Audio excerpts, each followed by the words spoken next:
Hello students. In the previous video we have discussed about singly linked list and we have started with the operations of singly linked list. We have discussed two operations of singly linked list, that is creating a node at start and traversing in the singly linked list. In this particular video we are going to see more such operations involved in singly linked list. Before we move ahead in this video, all those students who have not yet gone through the lecture number 4 of this series, that is singly linked list part 1, are advised to first look at the video of singly linked list part 1 because it is a prerequisite for understanding this particular video. So in today's particular lecture we are going to discuss the next operation, that is create at end. So it is in the name itself, the new node that we are going to create will be created at end. Now again in this case also we might be coming ahead of two situations. One is that we are trying to create a node at end when our linked list is empty. That could be one of the situations. And we are trying to create a node at end when our linked list is not empty and our linked list is containing some elements, right? So these two situations we need to consider. So let us take certain examples in order to understand how these situations will unfold. Okay, linked list containing some elements. Okay, so as we have seen two cases in case of create at start, right? Similarly we are having these two cases in case of create at end also. Okay, so in create at end when our linked list is empty, so at that point start itself will be pointing to null. We all know whenever our linked list is empty, at that time start itself is pointing to null. Okay, so whatever node we wish to create, suppose this is that node that we wish to create, we'll call that node as P because we have used the reference pointer P for such node which we are currently trying to create. Suppose the data of that node is say 50, and once we create this particular node, P will be the only node in that linked list, so P's next will become as null and start will become as P. So this looks very similar to that of the create at start operation, right? So whenever we discussed create at start, in that case also when our linked list was empty, the node which we were trying to create, that is P, was the only node in our linked list. So in this case P's data will be scanned over here. So first we need to do a malloc to allocate the memory for P. We will be scanning the data in P's data. We'll mark P's next as null and we'll mark start as P. So this is very similar to that of the operation of create at start. So let us write logic for this. So this is our case 2.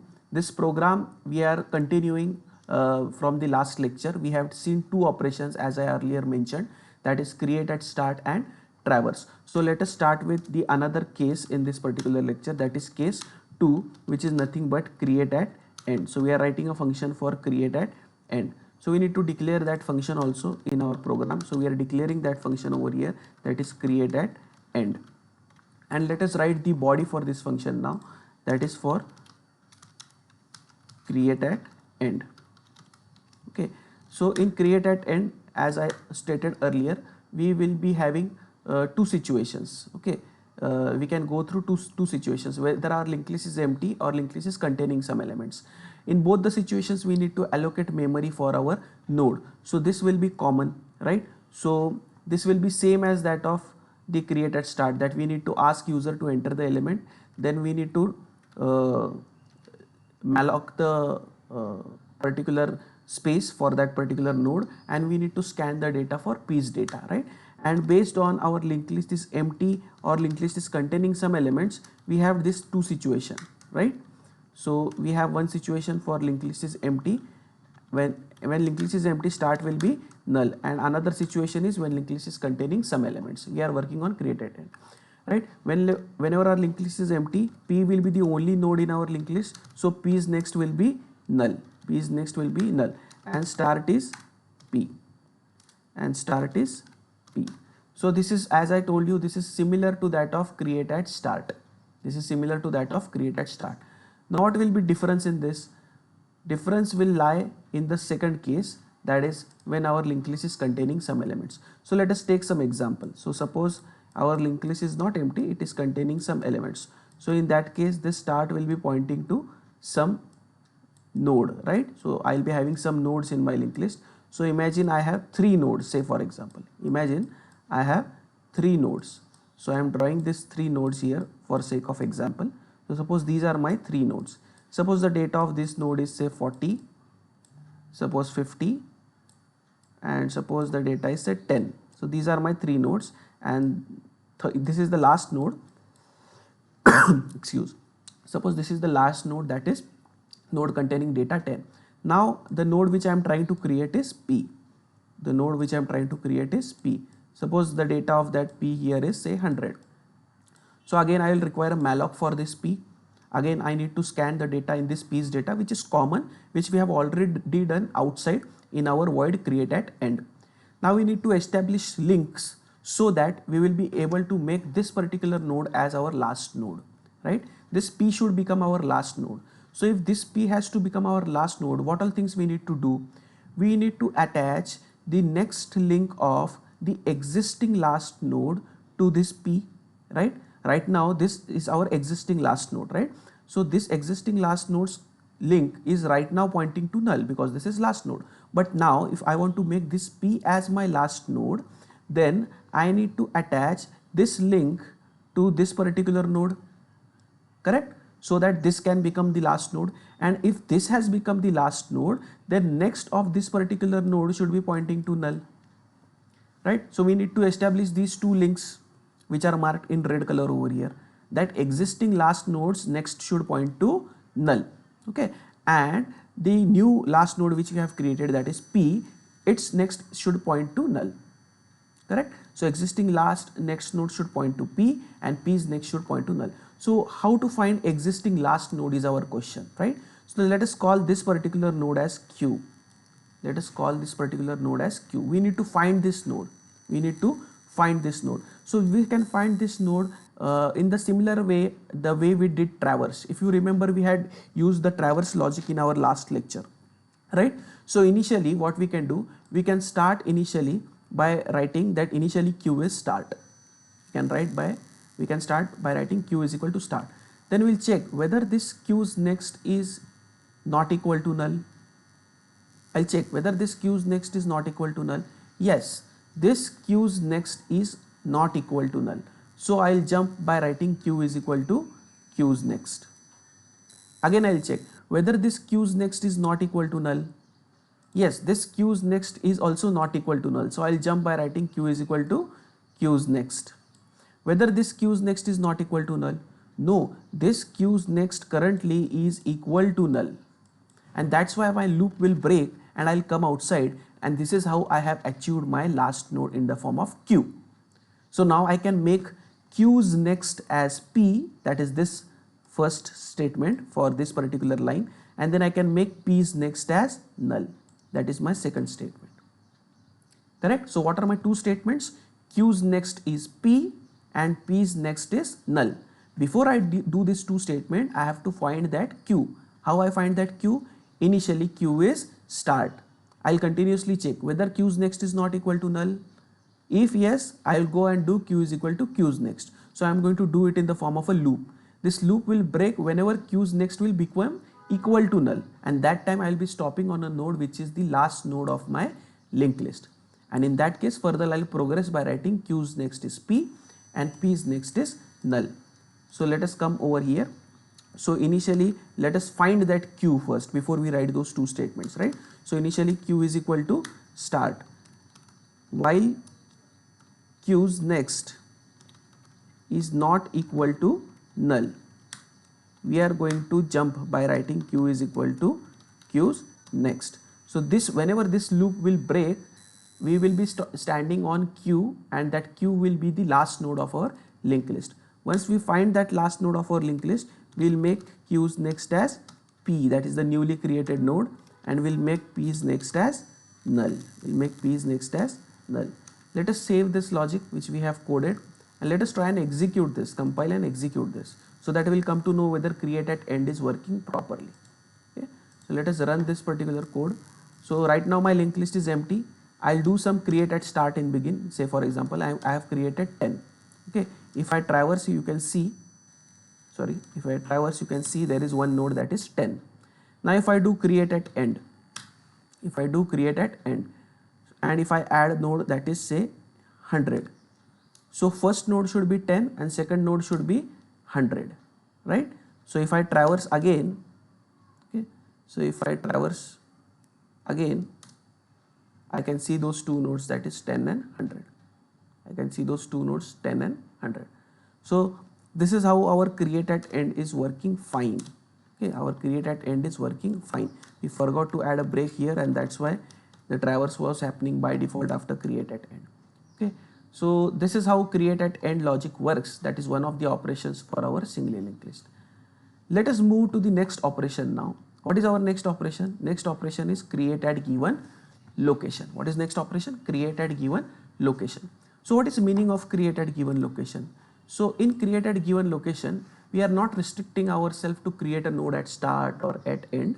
We will be able to create a particular node at any location in our linked list. Okay. Now what could be this location? This location will basically be given by our user. This location will be given as an input by our user. So user may give input like say 3. So if user gives input like 3, then we want to add that particular node at third location. Okay, so if my current linked list has having say 5 nodes, okay, and if I give you location as 3, so the newly created node P will now become the third node of my linked list. Are you getting this? It will become third node of my linked list.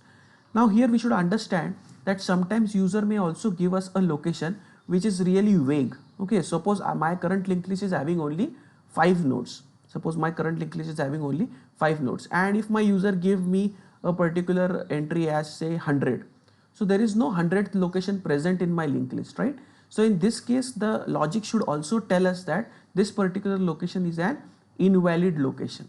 Okay, this particular location is an invalid location. So let us try to build logic for this particular case, that is create at given location. Create at given location. So apart from the data of P, there will be one more input that will take from user in this particular case, and that input is in the form of location. So this location will come to us in the form of an input. We'll call this location as an integer variable LOC. Okay, so this is input for us. Initially, let us take an example of a valid location and let us try to write logic for this. And then we may consider different cases as and when required, so that we can build the program on it, right? So initially I am taking an example here where our location is valid.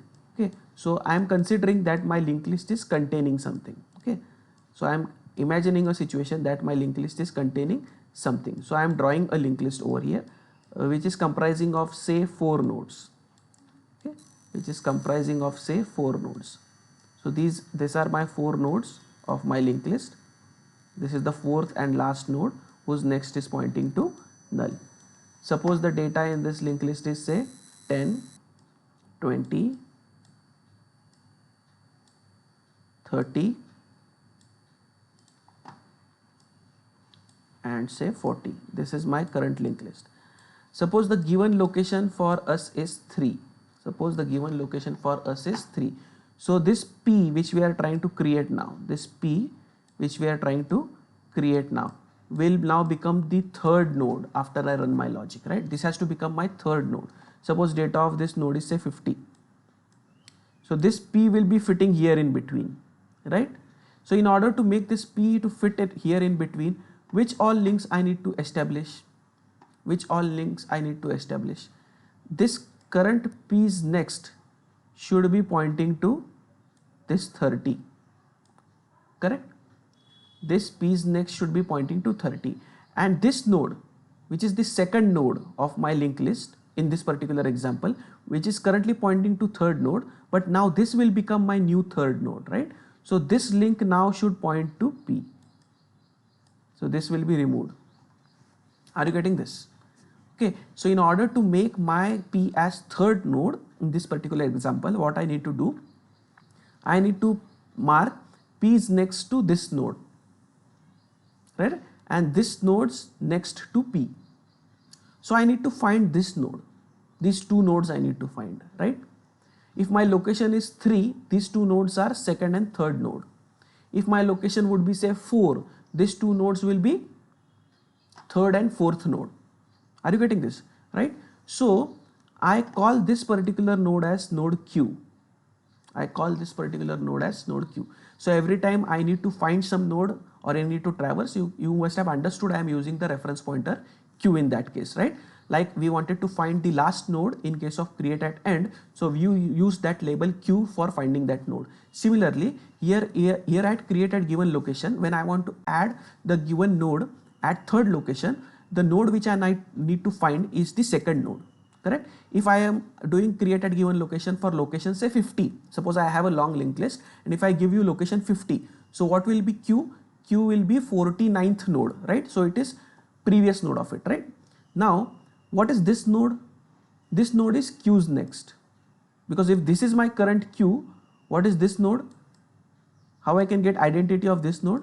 I can get identity of this node as queues next. So I don't need to write a different label for this, right? So once I find q, I will also be able to find identity of the next node, which is my current third node, by writing queues next, right? So once I find this q, say for example, I have found out this q. Okay, we have to write some logic. I'll discuss that logic, but suppose we have found that q.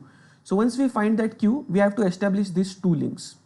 So while establishing this two links, we need to first utilize the value of queues next, because if I'm going to change the value of queues next to p, because this statement will do what? Queues next as p.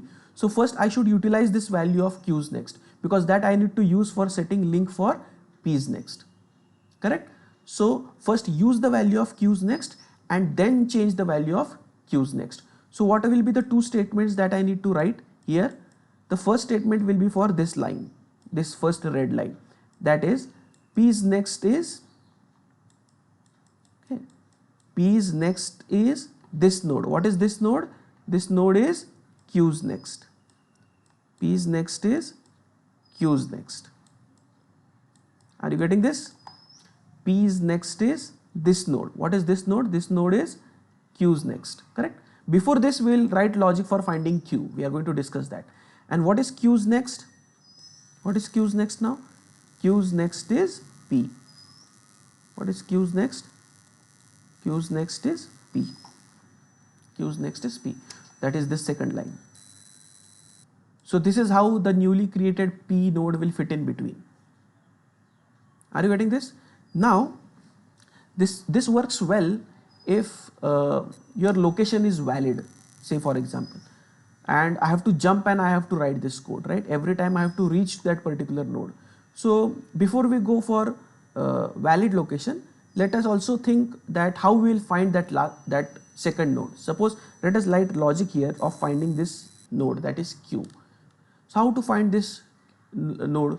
So we have to jump and you have to start initially from the first node itself, because if my location is 3, I should go and stop on second node. If my location is 10, I have to go and stop at 9th node, right? So this is a dynamic input which will be given at the execution time. So how many times to jump will be decided during the execution time depending upon the variable location, right? So for that we have to use a counter variable. I use counter variable in the form of I. So I is a variable which is counter variable for me. I initially write value of I as 1. I initially write the value of I as 1. Initially I start jumping from start. So initially I write q as start. Initially I write my q as start. Initially I write my q as start.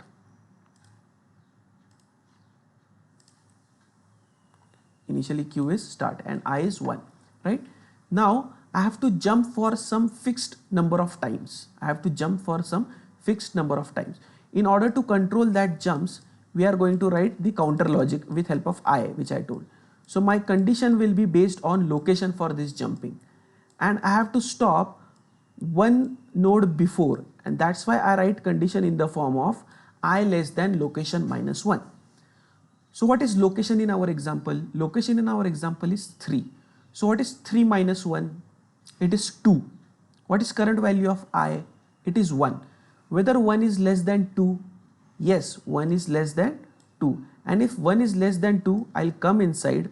I'll ask my logic to jump by writing q is equal to queues next. By writing q is equal to queues next. And further I will do I is equal to I plus 1, that is I plus plus. I is equal to I plus 1, that is I plus plus. So this jump will be performed. Q will go here, Q is equal to Q's next, and I is equal to I plus 1. So new value of I will become as 2. New value of I will become as 2. Again my while loop will continue. Again my while loop will continue. I'll check whether I is less than location minus 1. Now what is location? 3. What is 3 minus 1? 2. What is current value of I? 2. Whether 2 is less than 2? No, 2 is not less than 2. So in this case my loop will break and I'll come outside of this while loop. Are you getting this? In this case my loop will break and I'll come out of this while loop. Where I am standing, where is my Q standing? On the second node. Where my Q is standing? On the second node, right? If I remove this minus 1, what will happen? I'll go and stop on that third node, which I don't want to, rather. Are you getting this? Why we have added that minus 1 in our logic? Because if my location is 3, we wanted to stop on second node. So we wanted to jump one time less, and that's why it was I less than location minus 1. So here we have reached to a logic where we are stopping on the previous node. Now once we stop on that previous node, we have found that Q, correct? So suppose if our location would have been 4, then Q will stop on 3 by this logic, right? So it works well with all the possible locations, right? And then if we have reached to that Q, then we can write P's next is Q's next and Q's next is P. That is these two statements. But if our location is invalid, suppose I give a very vague location, right?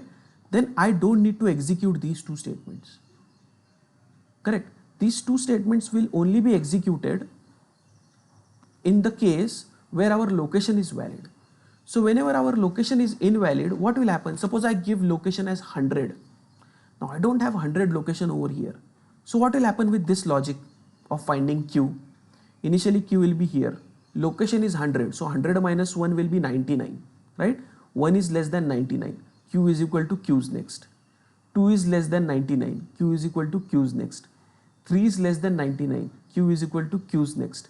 4 is less than 99. Q is equal to Q's next, and Q will become null. And Q will become null. So whenever our Q becomes null, then we say that our linked list has finished, right? Now here, if you imagine that we can add the node at 4th location. We can add the node at 4th location, right? So in that case, our linked list should not reach to a position which is invalid in terms of Q, So if your Q becomes null,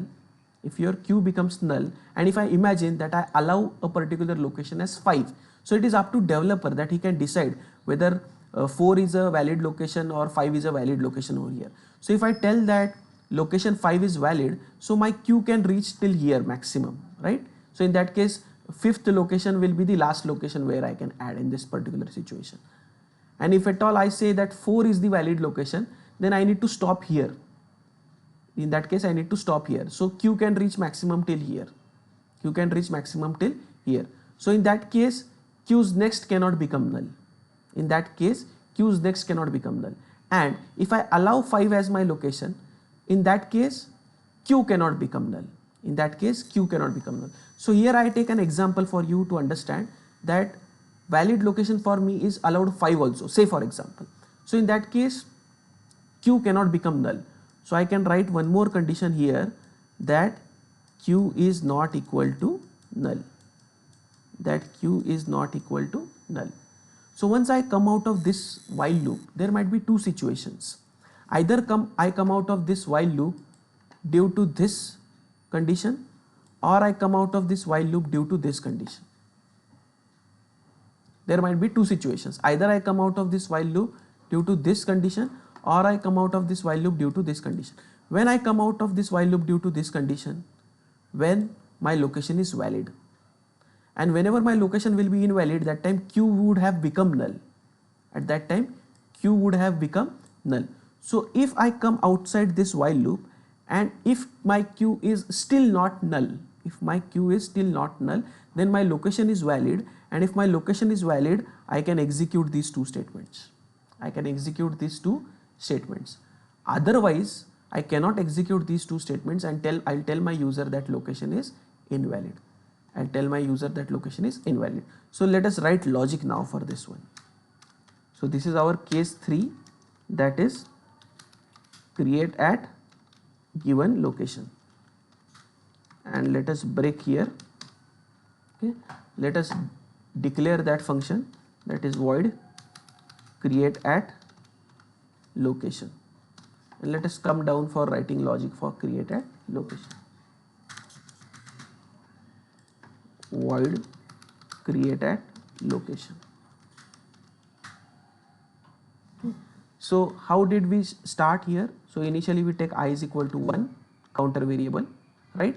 So we already have declared I variable at the start, if I'm not wrong. Oh, it is not declared. Okay, so we have to declare that I variable. So I'm declaring this int I as 1.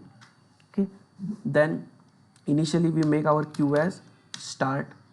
Initially we make our queue as start, right? And then we write the logic for finding our I, that is while I is and queues is not equal to null, and queue is not equal to null.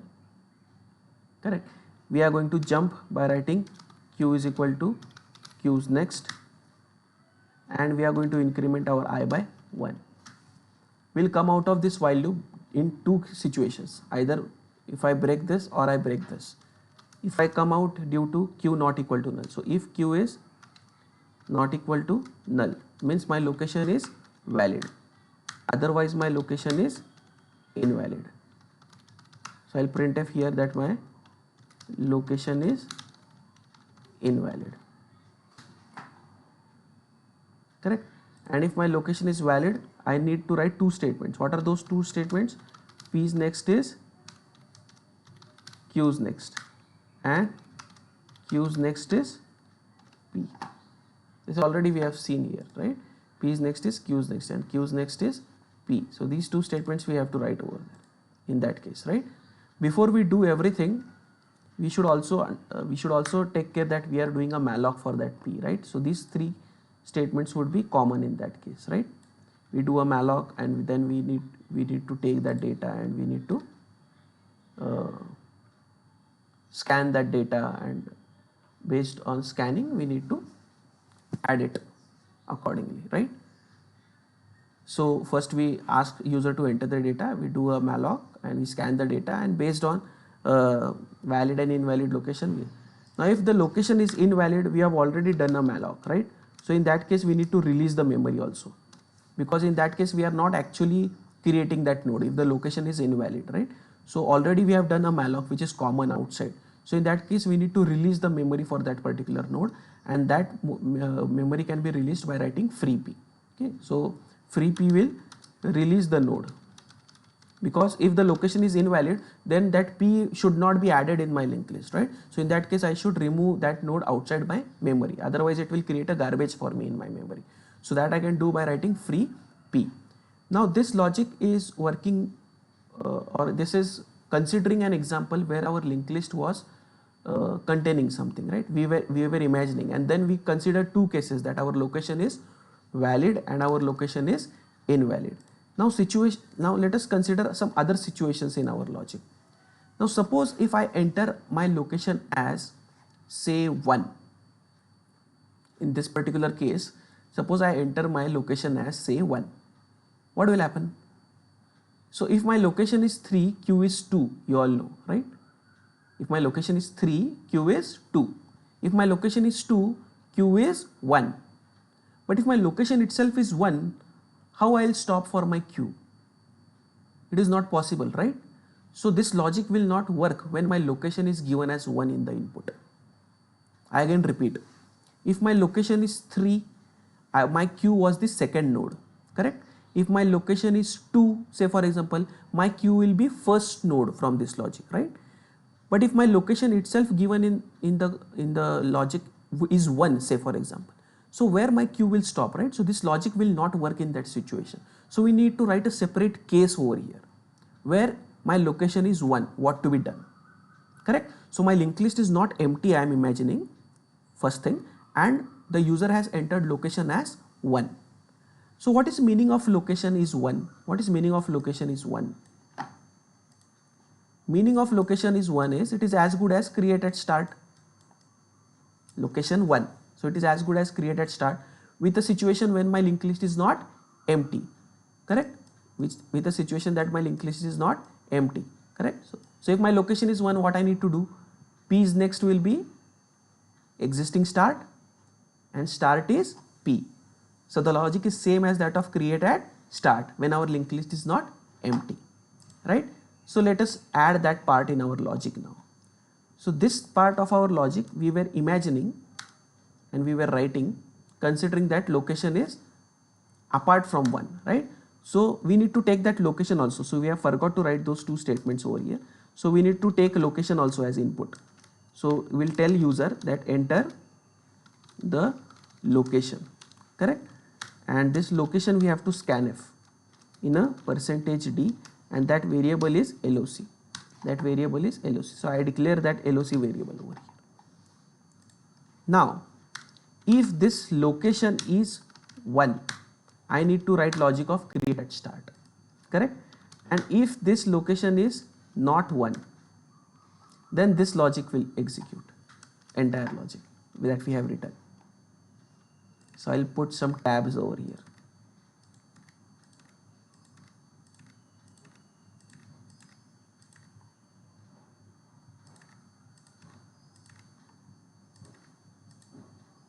Are you getting this? So this is location is equal to 1, which will be like create at start, and this is location 2, 3, 4 or anything else. So this logic will work well in that case.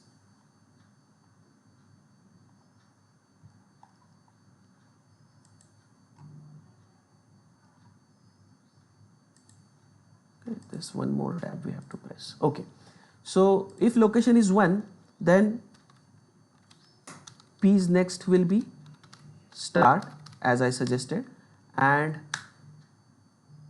if it is not the case, start has to be changed, so start will become as P.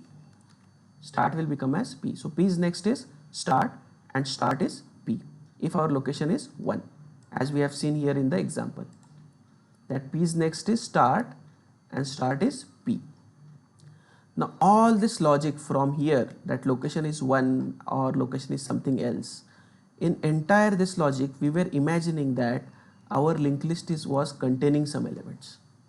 Now imagine a situation that our linked list itself is empty and user is going for create at given location, correct? So initially our linked list may be empty also, right?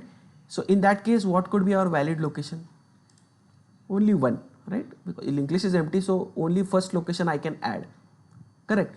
So we have to write that check also, that if our linked list is empty, then we have a logic, and when our linked list is not empty, it is containing some elements, so we have this entire logic.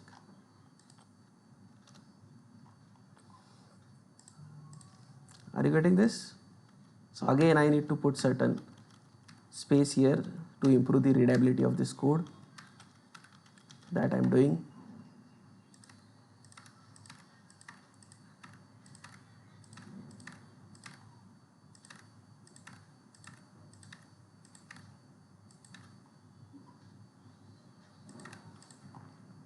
Correct? So this is linked list is empty, and this case is when linked list is not empty.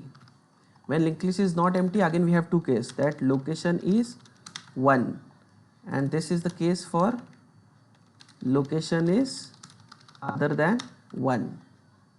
What is this case? That location is valid inside that. And what is this? This is location is invalid. So I hope you have understood different examples which I have created in order to make you understand this logic, right? Now if our linked list is empty, let us come back here. Then what is the valid location? Valid location could be only 1 in that case. Valid location could be only 1 in that case, right? So in other case I am going to write a printf statement that the location is invalid. That the location is invalid. And if the location is invalid, as I stated, I should release that node also. release P. And if location is 1, so P is the only node in my linked list now. So P's next will be null and start is P. And start is P. So this is a valid location when our linked list is empty. And this case is for invalid location when our linked list is empty. So this completes our logic for create at given location. So let us try to compile this code.